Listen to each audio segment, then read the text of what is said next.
Scientists just discovered how to store 2 million books inside a single piece of glass the size of a coaster. It could last 13 billion years without losing a single word. Ever wonder why every way we store memories seems designed to fail? Your hard drive crashes, your phone dies, that USB stick with all your photos just stops working one day. Everything we trust to store information is basically a ticking time bomb.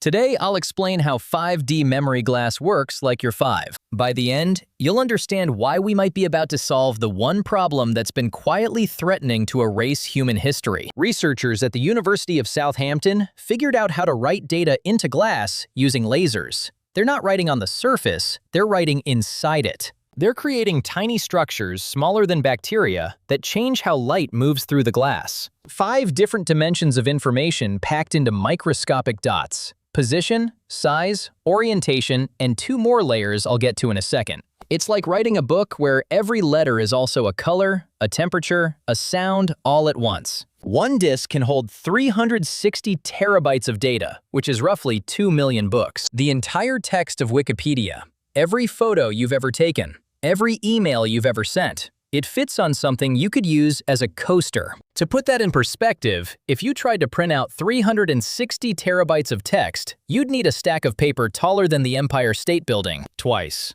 Your phone lasts maybe 5 years before the battery turns into a spicy pillow. Your laptop hard drive gives you 10 years if you're lucky and never drop it. CDs and DVDs that you burned in high school won't make it past 30 years. Even professional-grade storage fails after a few decades. This glass survives 13 billion years at room temperature, almost as old as the universe itself. Throw it in an oven at 374 degrees, and it'll still be fine for 300 million years. It handles freezing, boiling, cosmic radiation, getting hit with a hammer. Glass is tougher than you think, when it's engineered right. They've literally tested this by shooting it, heating it, freezing it, and bombarding it with radiation. It just keeps working. Because we're living in the first era of human history where we might actually lose everything. Every civilization before us carved stuff in stone, printed it on paper, painted it on walls. Those things stuck around for thousands of years, surviving through the ages. We can still read Roman graffiti from 2,000 years ago because some bored teenager scratched it into a wall in Pompeii.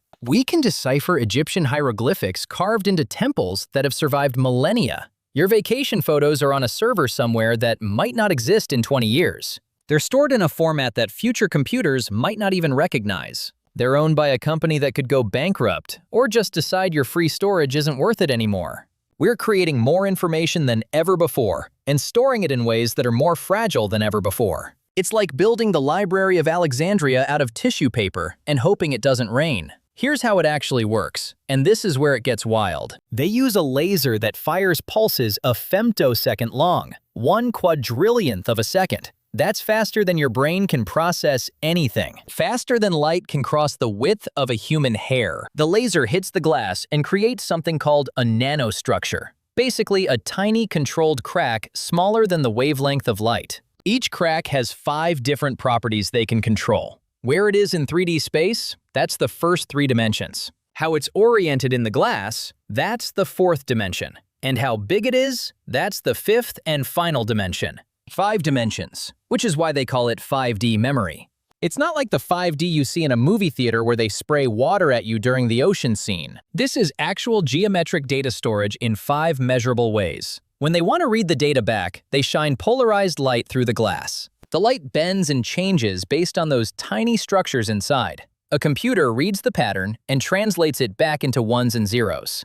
It translates back into pictures, into text, and into whatever you saved. No degradation, no fading, no chemical reactions happening over time. It's just geometry frozen in glass, like carving into stone but a million times more dense and precise. The glass itself doesn't change, doesn't degrade, doesn't react with air or moisture. It just sits there, perfectly preserving information in its molecular structure. Now imagine this gets cheap enough to mass produce. You wouldn't need massive data centers full of servers that guzzle electricity and need constant cooling just to keep your cloud storage running. Right now, data centers consume about 1% of the world's total electricity. That's more power than some entire countries use. You wouldn't need to recopy your files every few years because the format's outdated or the drive's dying. You could store your entire life on something that fits in your pocket. Everything you've ever written, recorded, photographed, or created would be preserved. It would outlast your great-great-great-grandchildren by hundreds of millions of years.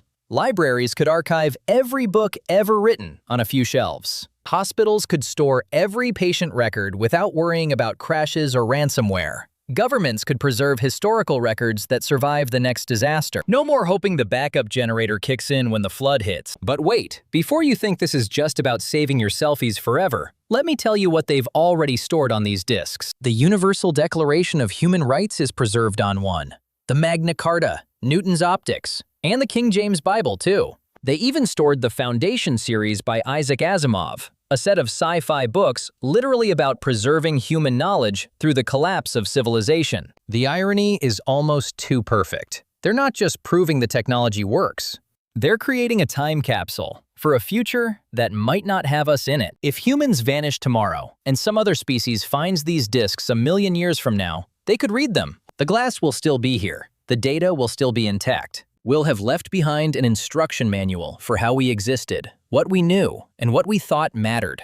Here's where it gets complicated, though. The technology exists. It works, but it's not in your hands yet. Writing data this way is slow right now, way slower than copying files to a hard drive. Reading it back requires specialized equipment that costs more than your car. This isn't something you're buying at Best Buy next month.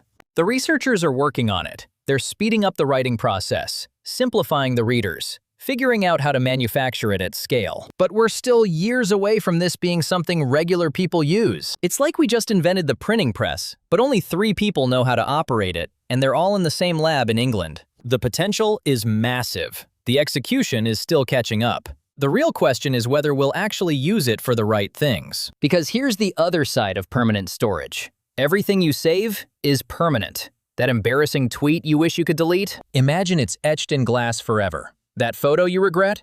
Locked in for the next billion years. We've gotten used to the internet being weirdly forgetful. Websites disappear, accounts get deleted, servers shut down. There's a kind of accidental mercy in how fragile digital storage is. But if we switch to something that never dies, we're going to have to get very intentional about what we choose to preserve. Do we really want future archaeologists digging up our browser history from the Cretaceous period of the internet? We'll need to develop new ways of thinking about digital privacy, digital legacy, and what deserves to be immortal. Right now, we're losing huge chunks of digital history. MySpace famously lost 12 years of music uploads, 50 million songs because of a server migration failure. Entire independent artists lost their only copies. Websites from the 90s and 2000s are just gone.